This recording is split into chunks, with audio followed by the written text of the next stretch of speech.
our gifted preschool is tuition-based, half-day or full-day, and we will test.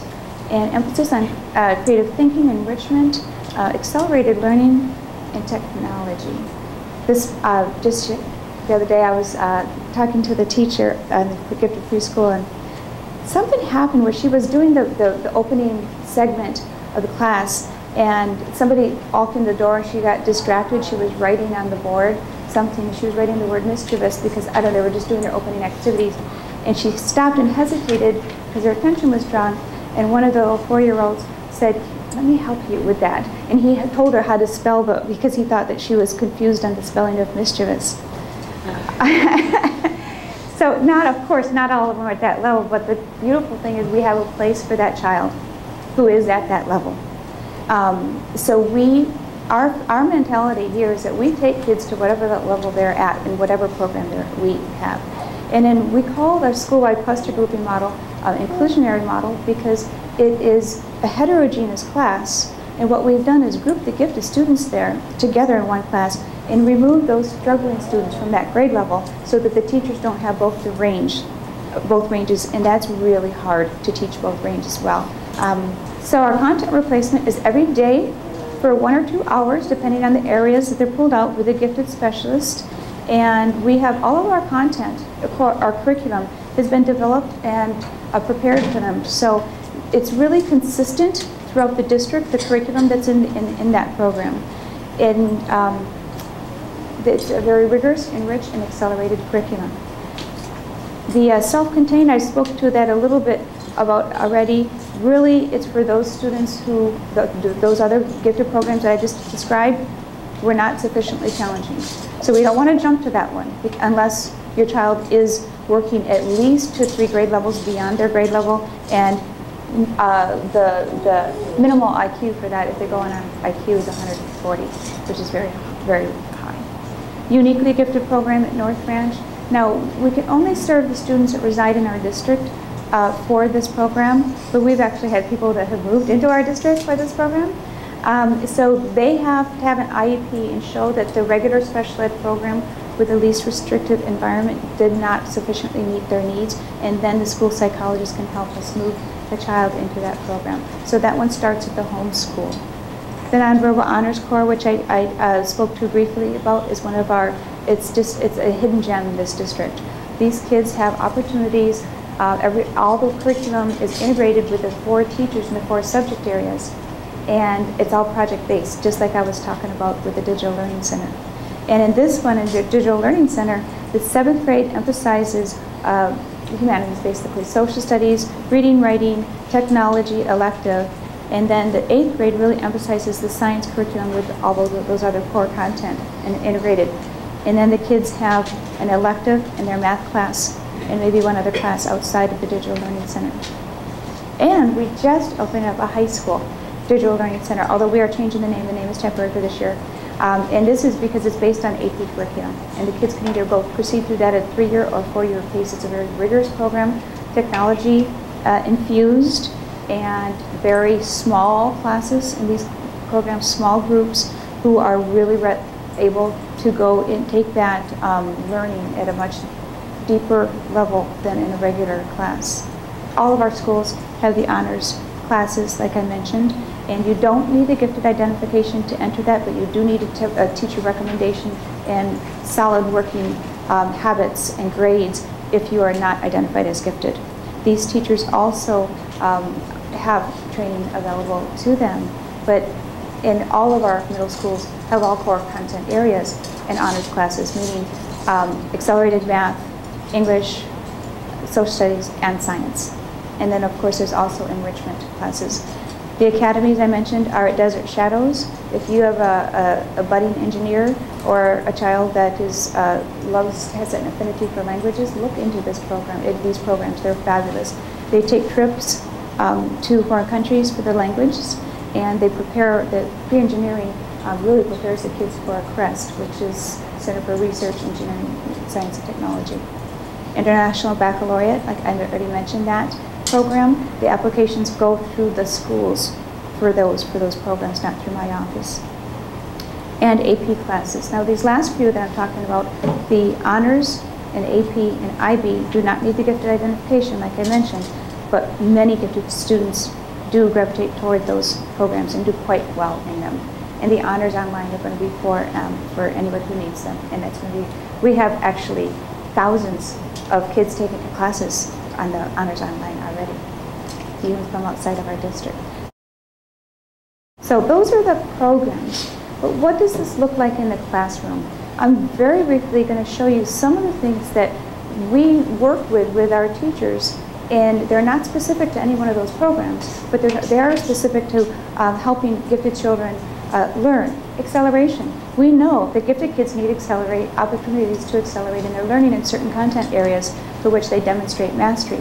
How do they do that? Because we use ongoing formative assessments quarterly in the core content areas. This is all aligned to our standards, now Common Core standards, which we are developing those assessments for. But the acceleration can occur in any of those gifted programs. I liken it to, it's one of the wheels on the bus. It's not the only thing, but the bus won't go without it for gifted students. We also need teachers who are using depth and complexity, enrichment, critical thinking. They understand the needs of the gifted students. Flexible grouping, as I mentioned, we form our flexible groups within the class, but sometimes within the grade level, or sometimes even beyond. But this really is temporary groupings where kids with certain abilities or interests or learning styles can work together on projects where if they were not with somebody that they felt connected to, or that they might not take it to that challenge level. Curriculum compacting. Dr. Joseph Renzulli coined this phrase for gifted, and what we do is we compact the time during which the students need to learn the material because they can remember it really quickly, and we compact the amount because they don't need to do 25 of those math problems when they can do the 5 most difficult and show me, or 10 difficult ones and show me. They're ready to move on, and we need to be able to move them on. Critical thinking and enrichment. Learning activities and questioning strategies that emphasize critical and creative thinking. We can do this very naturally. We spend a lot of time working with teachers on how to do this as a natural part of their instruction. So, I'll give you a little scenario. I had a parent call me of a kindergarten cluster gifted, already identified as gifted in kindergarten, in a gifted cluster class, and she said, nothing is going on differently in my child's classroom. And I said, well, how do you know that? She said, well, because she's coming home with similar worksheets as the boy next door, and he's not gifted. And I said, meet me in the classroom. I called the teacher. I said, here's what's going on. She says, yes, please come in. So we went, and the teacher was at the rug, and she was doing one of those big books, and it was a book on the Arctic Ocean. And she was asking some of the questions. The kids obviously had some map skills, had some experience with oceans. She was saying, can you go point out the Arctic Ocean? And what are some of the differences with the Indian Ocean that we talked about last week? And the kids were saying some things. And then she asked the group, what are some of the countries that border the Arctic Ocean? Well, folks, I've been in school my entire life. I can't tell you all the countries that border the Arctic Ocean. Cans started popping up, and these kids were right. And then she started asking comparing some of the animals that lived in the different oceans and why those habitats were. So these rich discussions, you're not going to see that on a piece of paper when it comes home. These are questions that you need to have with the teacher. And the teachers can talk to these, but you're not going to see it. So especially in the primary 8 grades, you're not going to see as much of the differentiation as you would have liked, as you would expect. So when the kids then went to their tables to do their group activity, she had given them chips, and there were 4 different colored chips, and they went to their different tables. And for each activity, some of the kids are very at grade level, and they cut, like kindergartners do, they cut and they pasted and they sequenced. And another one they had to find the order, and another table had actually, they had to create the sequence themselves by finding and identifying what might be going on in that sequence. And then the 4th group had actually some books where they had to create it themselves. When all the kids were done, it really looked similar, but it was very different levels of expectation. Those are what we call tiered assignments in kindergarten class. That's some of the training that we try to provide to the teachers. And how do we do this? Well, we have an amazing gifted resource a site that is where our curriculum is housed, and it changes every week probably because we're always adding more lessons to it. But we have archived where the teachers, all teachers in the district, by the way, everything is available to all teachers.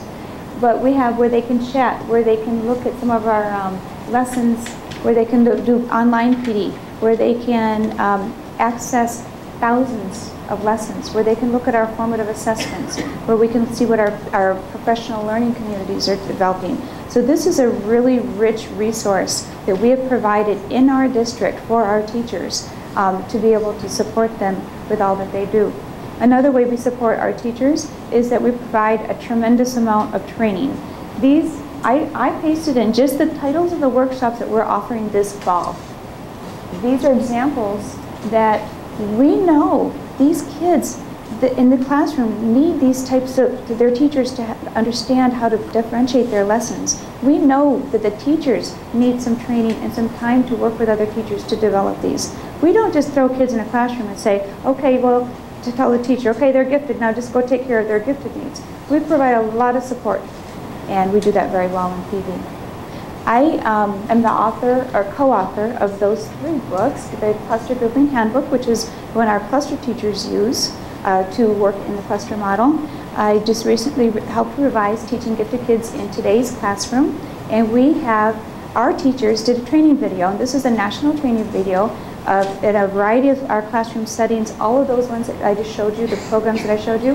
Well, we have examples of our teachers using some of the strategies from this book to help train our teachers, but actually to help train on a national level because it's a national publication. But they're that good that we were able to do all of that, create that training guide here in Paradise Valley. And then my 3rd one is helping all gifted children learn using the results of a nonverbal ability test. This is really important to me because this is a group of students, and some of your kids might be identified as nonverbal, and then people say, what does that mean? What does that look like? It's this construct of the test item that makes it nonverbal, but that's widely misunderstood. So that book is also on strategies on how. So the reason I wanted to point those out to you is because I want to show you that we are leaders in gifted education in Arizona, but we also understand that we need to support and train the teachers, and we like to do it in an inclusive setting as much as possible. So we bring this to the classroom and bring the training to the teacher, and want to support your kids as much as possible. I've given you a lot of information about our gifted programs, our models, and I have to tell you, there is no single one best program or model or type of service. It really, truly depends on what your child needs. And based on that video that we saw, based on some of the characteristics, you're going to see that the kids, one child might need a self-contained, and another child is going to do really well in the nonverbal core. Another child really needs the Toys Exceptional class program. So that's information that only you as a parent, working with your teacher, can know. And you need to get do some background. And if you go to our Gifted Ed website, the parent resource link, you're going to see a number of websites, articles, resources that I'm going to encourage you to go just scan through them and see which ones apply to your situation, that you can get the background information that you need so you can bring it to your child's teacher. You have the unique insights into who your child is, how they learn, their interests, their aptitudes, and you need to work with the classroom teachers so you know that your teacher is there to help your child and wants to work with you toward that end. This is a quote from Nancy Robinson, who is one of the experts in our field. She says, "This person sincerely wants to help my child. This person is doing his or her best. This person sees the world and my precious offspring from a different perspective than I do. This person is your partner." I encourage you to work together, do your homework, and try to help us, bring us that information that we can make the best placement for your child. So, thank you very much for coming out tonight.